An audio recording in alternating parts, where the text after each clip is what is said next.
Tumangging magkomento ang Malacanang kaugnay sa binubuong partido politikal ni Vice President Jejomar Binay para sa 2016 elections. Sa halip, iginiit ng palasyo na abala ang Administrasyong Aquino sa pagpapatupad ng mga reforma sa bansa.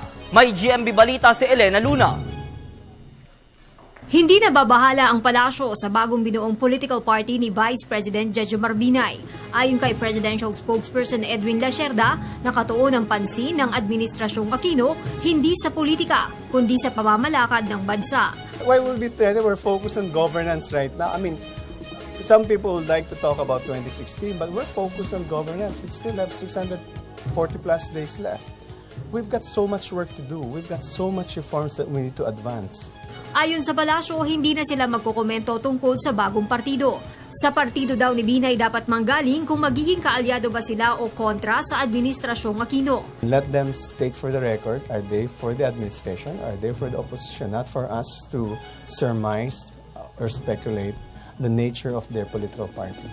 Samantala, nananatiling tahimik pa rin ang palasyo sa kandidatong i-endorso ni Pangulong Aquino sa 2016 elections. At which proper time the President will announce. And there's no debate on that. Para sa Telebisyon ng Bayan, Elena Luna.